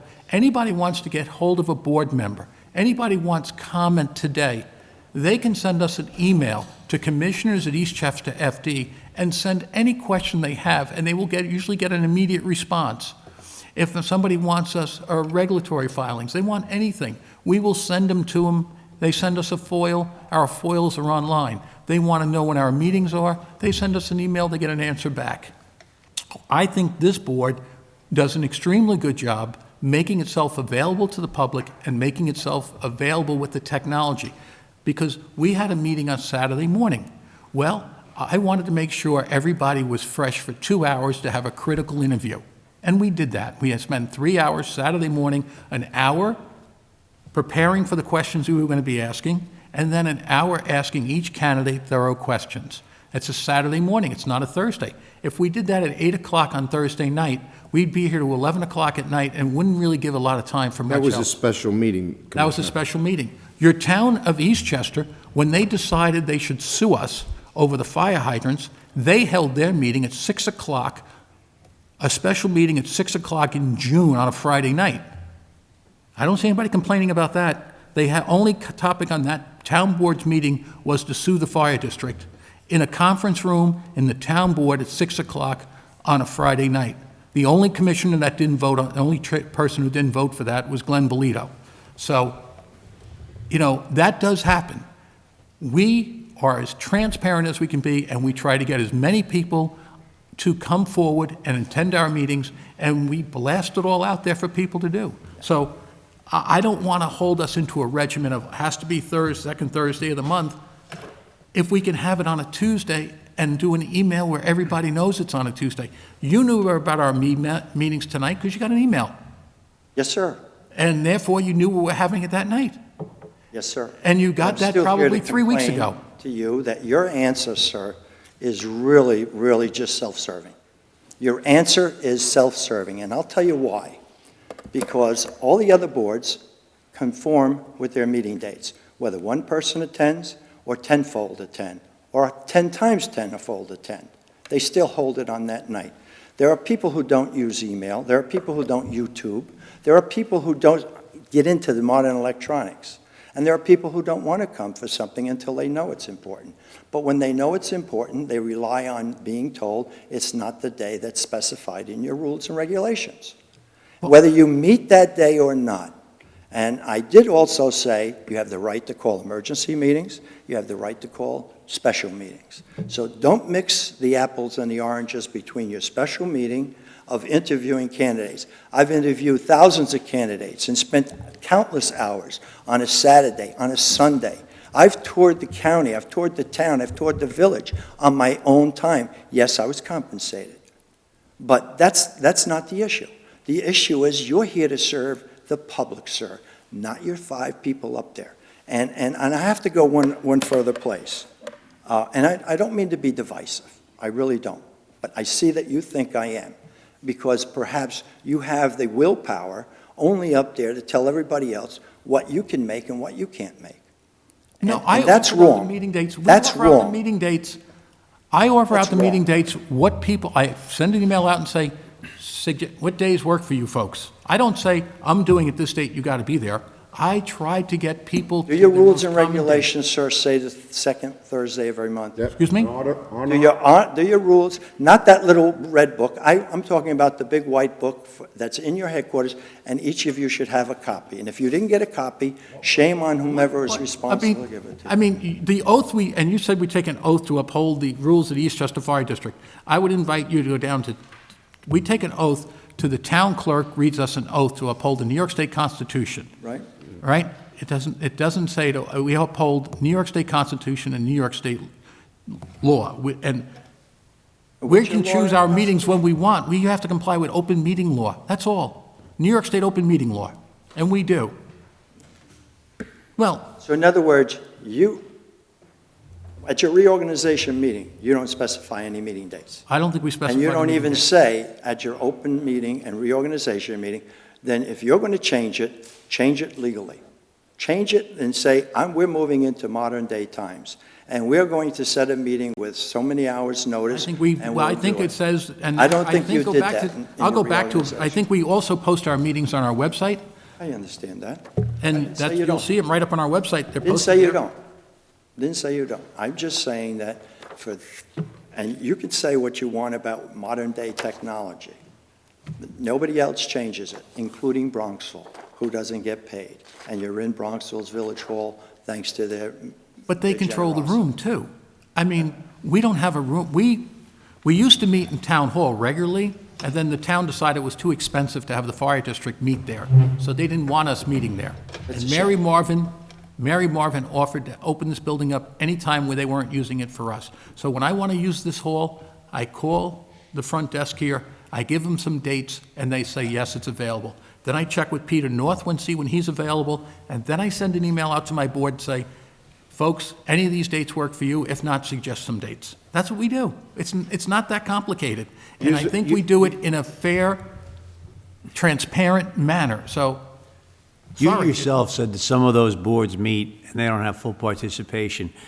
We don't only spend time in the public session, but we spend an hour, sometimes more, in executive session. What you're supposed to do in your own time Sir, don't tell me about what the hours that you put in outside. I'm not talking about the hours that we put in. What I'm saying is it's in the interest of the community to have the full participation of the entire board. And if that means moving the meeting date a couple of days here or there, or a week earlier or a week later, I think it is more important and in the public's interest to have full participation, okay? Not to have 3 guys that don't show up. We've got a broad depth of experience on this board, people who work in government, people who are attorneys, people who've worked in finance, people who've been volunteers. You want the perspective of all 5 members at these meetings, and that's why it's so important to occasionally shift the days, because not everybody has the second Thursday of every month available, and that is what is more important to the community, in my opinion. Did you know it was the second Thursday of every month legally? I knew it was the second Thursday of every month, and we realized quickly, that was a goal. That was a goal, that was, a target to achieve. And then when it became readily apparent that board members could not have full, attendance at that date every single month in and month out, we decided it was in the community's interest to shift the dates so that we could get broader participation, so everybody could be here. And I think that's more important than checking off on the calendar, second Thursday, we did it, we got it. What matters is 5 people here. 5 people here. You don't have to make the expressions the way you're making right now. Yeah, but I take offense to what? kind of how you've I presented do. yourself and telling us that we're violating, the law, the rule, it's nonsense. I don't agree with it. You call it nonsense. I think. You were elected official. You were elected. Yeah. You ran for office and you were elected. And I've attended every meeting that this board has held in the last year and a half. That's right. Could you have attended every Thursday, second Thursday? No, I could not have And attended you every ran second knowing that Thursday. that was the day. I could not have attended every second Thursday. Let's get on with the Well, justice. let me explain. I travel a lot. I'll make this wide open. I know you do. I travel a lot. And I see I the probably spent 3 months of the last 8 months in Europe. Just have, right? But I spent a lot of time communicating by email. I'm always available on my dime, always. And so are the other board members. We have active, busy lives. And I think you want people who have active, busy lives, who have successful careers, who have different inputs, different places they're coming from. And everybody is a diverse, different person on this board that gives a better, because there are times in meetings, I'll have a point of view, and I'll get shot down immediately. And the other points of view win the day. So if it was just me and Anthony and Peter and these 2 guys weren't here, we might have a totally different scheme of things. So I agree with Peter 100%. Could I say something on that? Years ago, before we moved to the Village Hall, Town Hall, or the Village Hall in Tuckahoe, we had them in the firehouse. First, we went to Waverly, then Waverly lost their quarters, and we used to meet at Chester Heights. And there was never a problem. The second Thursday of every month, we met at Chester Heights. Then we decided to move it into the Village Hall and Town Halls to bring the community more out. But as I say, we could still go back to our firehouse. We still got Chester Heights to go back to if we want. But like I says, we abide by the rules and regulations. If we don't abide by the rules and regulations, then why are we abiding by the U.S. Constitution? That's pretty old, that paper. So I think we should abide by the rules and regulations. If I broke a rule, or any of us broke a rule, I'm sure the chairman of the board would let us know. Thank you. Hopefully. Yeah, please. Vito, thank you very much for No coming. problem, I mean, aside from the years of service, I've known you forever, and obviously, you're a well-respected resident, so to come here tonight and give your opinion, I really do appreciate it. What Peter and Dennis have said tonight, I don't 100% disagree. I can co-sign on some of it. I think that what you bring up here is obviously not a new issue. I think a lot of people have had these conversations both within this chamber and outside this chamber. And as Peter said, I think everyone here has a lot of different experience, professionally and personally. Is it worth the conversation to maybe have if there was a way to work that out? I think that I personally would be open to it. Mr. Laurie has been very is very vocal about his looking to try and work that out. I think that having a conversation about a steady date monthly that works for everybody is important. I think for the residents, like you spoke, I do understand where Dennis is coming from when he says that we're accessible, whether it be by email or whatever, but that's not what we're elected for. We're elected to be here in person for people to visit us. Utmost importance. We're not volunteers as much as we are elected officials, and we do need to abide by certain rules and regulations. But I do think, to your point, if there is a way to revise our bylaws or our rules and regulations to find a compromise between what has been done traditionally and what this new line of communication and our meeting schedule will perhaps allow for, I think it's certainly worth the conversation. I don't think anybody up here would not want to have a conversation to try and mediate that difference and figure out where there's a consistency and also an opportunity for flexibility.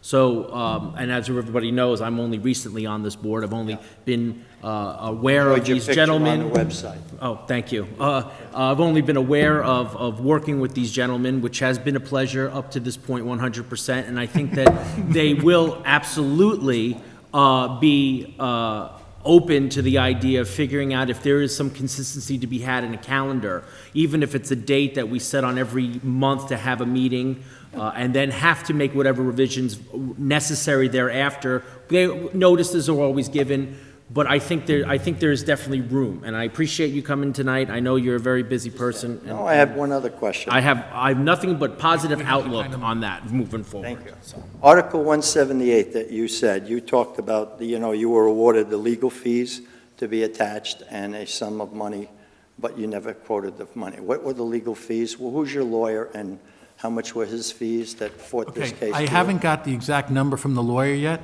Where's We your use lawyer Coughlin and located? Gerhardt.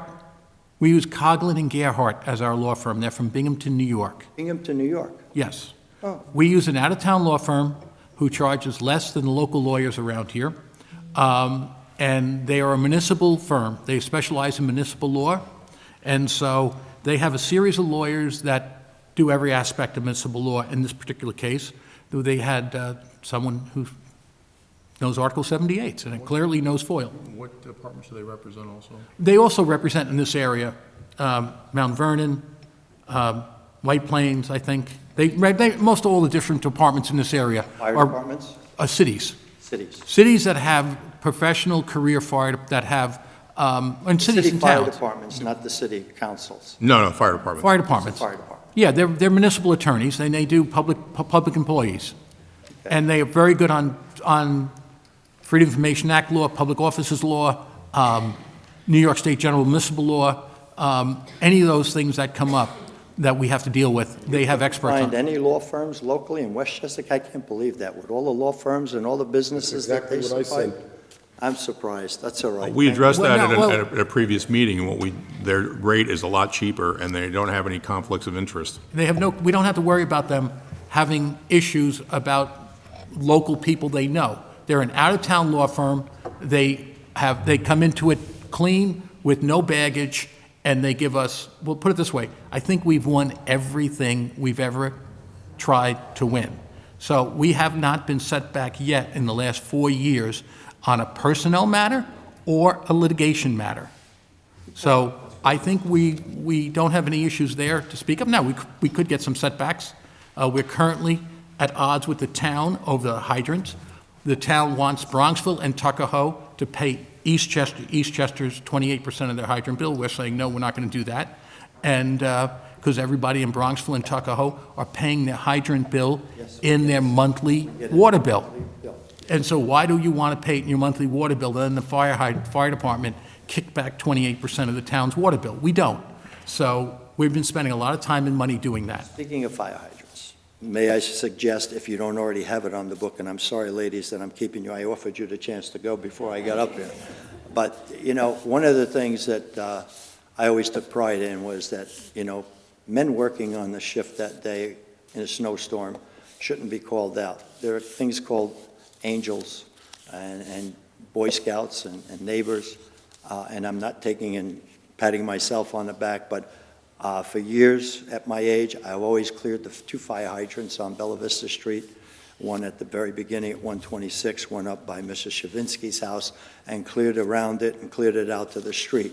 And I noticed that some of the fire hydrants in other parts of the town, village, town, I don't care where you went, they were so inundated with snow that I think maybe one of the things you could do is find out if there are scouts that could help you, we used to have, snow angels to go out and snow shovel senior citizens, make a list of neighborhoods, ask for help, and we used to put a little stick up on the top of the fire hydrant so that you knew where it was, and when the fire hydrants had to be used, they were clear of snow and debris. And that's just one thing that I would like to point out to you, that it's something that you might want to consider given the few snowstorms that we had, but the depth of the snow and the severity of the snow. I don't know if you have that plan in action now, but I can assure you there were a lot of fire hydrants that were not shoveled out and that were not cleared in a timely fashion. Last but not least, you told me you didn't know the order of the flags and you were kind of like, We fixed okay. it. Huh? We moved We it. fixed it. Okay, and because you're always at a village hall or at the town hall before, and the flags are set for you, but as a veteran, I think there are many patriots, and I appreciate your service, especially Steve and Anthony for the military, but the flags have a special meaning in my heart. Yeah, as they ours do as in- well. As in mine most as well, and Americans' I'll heart. take, Ours as I'll well. take the heat round for that one. I never Okay. looked at the flag. I should And have. I just appreciate it, and I appreciate you taking care of that in the firehouse now. Thank you. Okay, thank you for coming. I'm disappointed, Brian, doesn't get to at least get us out. Well, he'll be here in March when we figure out the date. This is March. I mean, April. Ladies, I'm sorry we have you here for a while. I'm sorry. We'll be brief. Take your time. Take your time. My name's Dawn Atwood, and this is Elena O'Mahony, and we're members of the Chester Heights Civic Association Board. And Elena's husband's also been a firefighter in Yonkers for 20 years. 20 years. And we just wanted to thank you all for helping us make Chester Heights Civic Association come alive again. In the last few years, Chief Grogan has helped us so much. We've had many events, at least 4 each year, children's Halloween parties, picnic on the lawn by the firehouse, Christmas tree lighting, I can't remember the 4th one, but we also have meetings 4 times a year, and we've had such a big turnout within the last 2 years. It's been very nice. And Chief Grogan's been our liaison, and he's been very accessible, but I know that the board has also played a big part in it. I know Commissioner Laurie has emailed me back a few times as well, and we just want to say that we really appreciate you remembering Chester Heights. We're so happy that the firehouse will be renovated. We do use it a lot for non-firefighters. And we wish you good luck, and we're very sad to see you go. But we do hope that our relationship with the board and the new chief continues. Yeah, and thank you for coming, and thank you for the kind words for the chief Right. and the board. We're sorry that the last bid package we put out to rebuild the envelope of that building was so poorly received by the contractors. We didn't do well on that, and we're hoping, our goal is to move that project along as fast as we possibly can. It And- sounds that way, so thank you. And thank you for your civic time, and it's good to, hope you got a lesson here tonight, how this all works. Yeah, yeah, and I mean, we wish we would have come sooner to these meetings. We plan to have a more active role and show up more. I'm glad we made it to this one. This one seemed to be hold special significance for us. I don't know, while we're here, we're supposed to have a meeting next week, and who should I be asking for to reserve the firehouse? Chief at Eastchester FD. We'll go to the new chief. Okay, Chief at Eastchester FD. okay. And you can also send it to Brian Tween at Eastchester FD, or commissioners at Eastchester FD, and we'll forward it we'll forward that. Okay. Or the website, just go to the website, Eastchester FD, and you'll see the links to get us. I've always said, you reach out through front office, but that was the chief at Eastchester. I always said that will be, it will continue to go to the new chief. And It's after not a Jerry personal- Napolitano, we only elect people now with very short names, because But you, in other words, you're saying next, when are you looking? Thursday, April 6th. That conflict with you guys? 6th, Thursday? well, you don't always hold them there, do you? Tommy? You don't always hold them there. Tommy. Where, are you talking What- about? No, he's, no, We're talking about the, Excuse me. the VOFA regularly meets. Well, first Tommy, Thursday. Tommy, let's show a courtesy to the association, give it to them that night, and we could have it the night before. Or you That- have it in Bronxville. Have it in But- Bronxville. Yeah, we could switch it to Wednesday and just move it. Would that be okay, ladies? We'll give you the done. courtesy of That having would be it. great, but we don't Okay. want you to go That's out fine. of. No, it's not a problem. It's not a problem. Thank you. They can always move to Bronxville, too, so it's easier for them to go to Bronxville than you guys. Just remember, the refrigerator won't be working. Okay, Tommy, folks, we're good. We're all good. We're all set. And thank you for coming. It was wonderful to have you here. All good. Okay, so any board member comments or anybody else? anybody from the public? Oh, we have one guy from the public. Not this guy. Hey, good evening, Commissioners. Jerry Napolitano, 11 Bronson. I just want to thank Chief Grogan for his years of service. It was great working with you. I'm actually envious that you're retiring. I can't wait till I get there. But I just want to tell the board, change is good. Embrace change. I'd ask the firemen to embrace change as well. They're going to get a new chief. Do whatever you can to support them, because in long term, it's going to be best for everybody. Don't resist. As much as maybe a lot of people want to resist, just don't do that. It's not going to affect, it'll affect everyone in a bad way, not a good way. So change is good, embrace it. And hopefully we'll have a great moving forward department here in the next couple of years. And I congratulate Brian in his position. It was a great choice by the board. A couple of things too. I want to congratulate the board on the Article 78 award that you got. I think that's a great precedence in the entire state of New York, not just in the town of Eastchester, that occurred, and it was very obvious based on the information that the judge put in there. As far as costs go, Mr. Pinto, that actually is decided by the judge. Well, we're going to give them the number. No. He asked for the Tommy, number, we're going not to, how Costs, and then once they get their costs, the judge will. yeah, what'll happen is we'll tell the just our cost, and the judge will say if it's fair or not.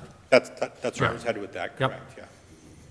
And the decision to use an out-of-town law firm actually was a proactive effort that even when I was... Jerry, you can address the board, it's easier. I mean, Yeah. we proactively did that, and I think it was a good thing.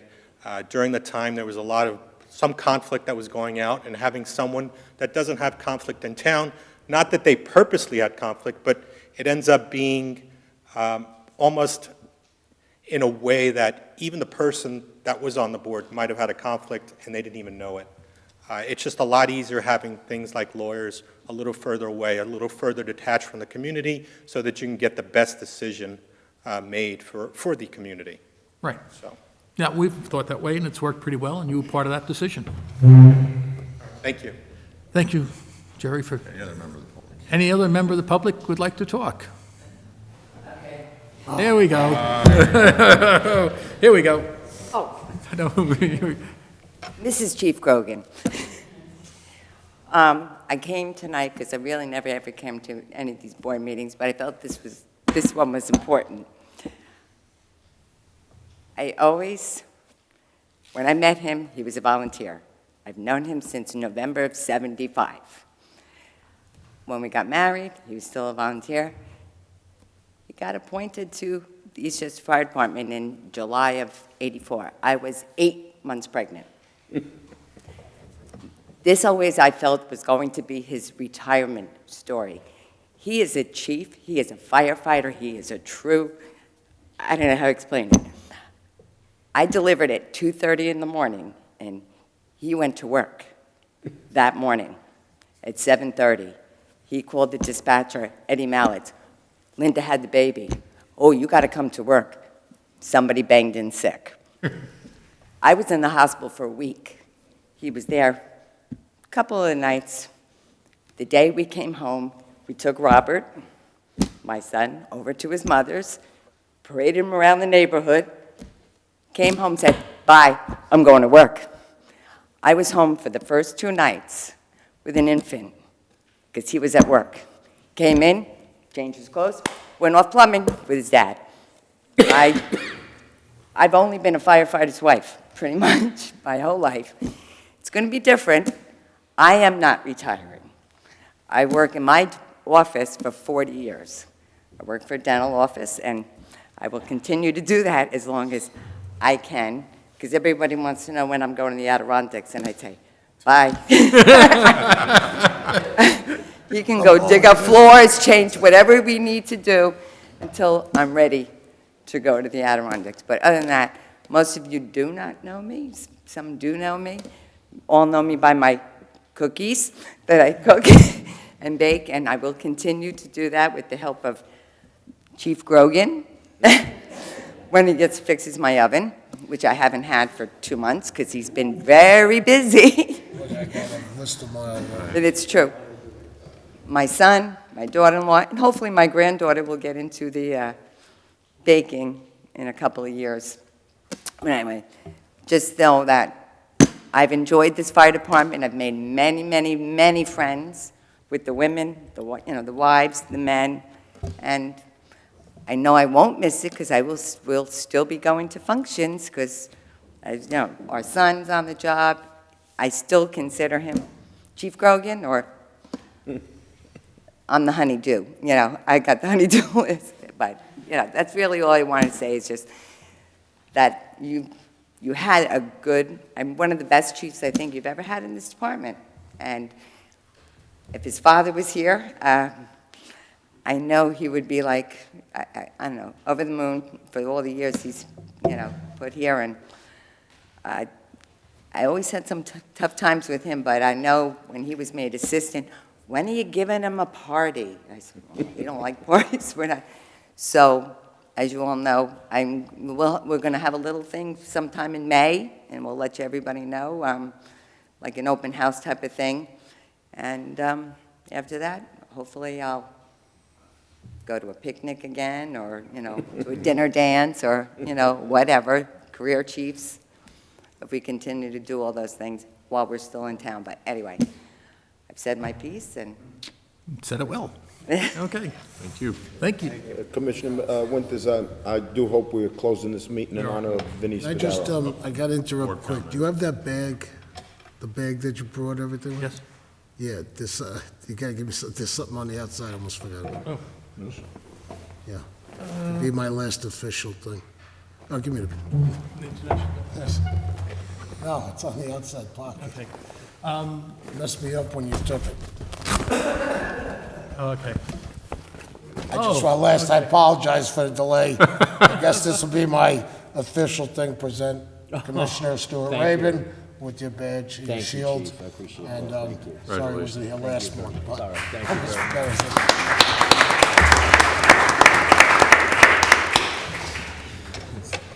The ID card will come next. Yeah, thank you. The ATM card? Yeah. All right. Gotta get that machine. Any other board member comments? Yeah, it's been a long meeting. I think vigorous public debate is great. Vito, I apologize for not getting back to you. I thought I was going to see you at an American Legion meeting, and I was detained, and then I lost track of it. But I appreciate your comments, and it's important that we have, you know, you don't always agree with everybody in the room, but that's the way it is. I don't need to tell you that after all the years of service. Chief, thank you, not only as a citizen of this town for your service, but also as a newly elected commissioner 4 years ago. I had no idea what in God's name I got myself into. Thank you, Commissioner Napolitano. And you were always there for me.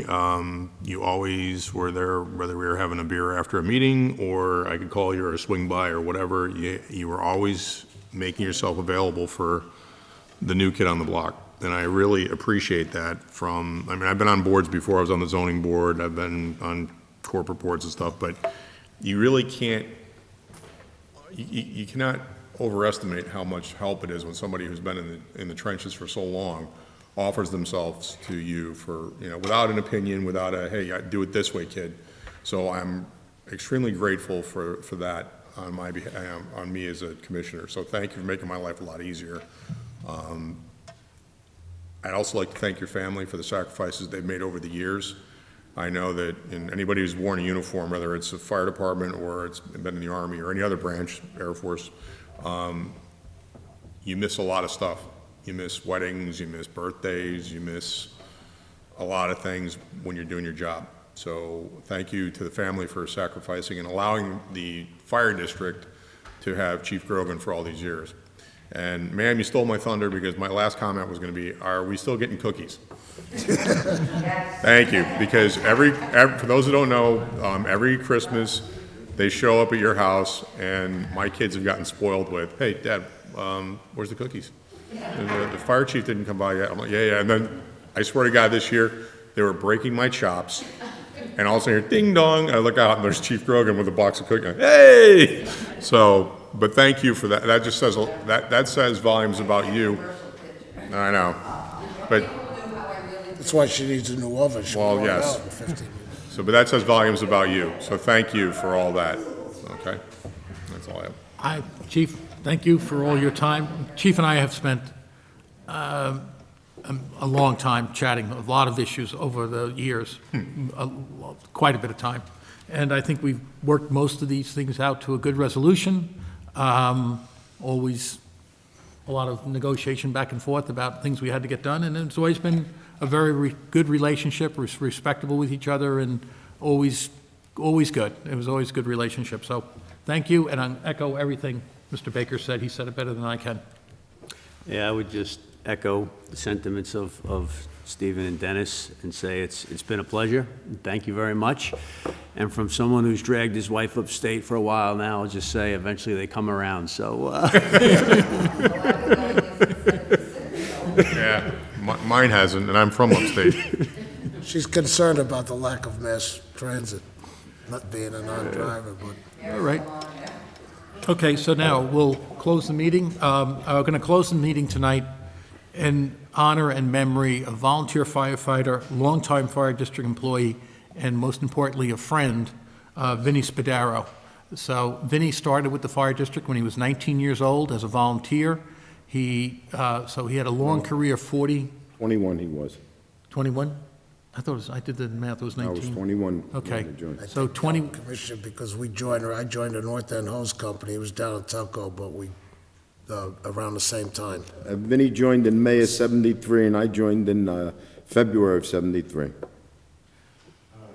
okay, That's so, a little before me. so we're close enough. 73, he was born in Joined a long 53. time ago. Yes. 53 to 73 is 19 years. Remained, But he was a good friend to the department. He was a good friend of a lot of people in the department, anybody who met him, and it's sad, it's a sad loss, and so we'll close in honor of Vinny.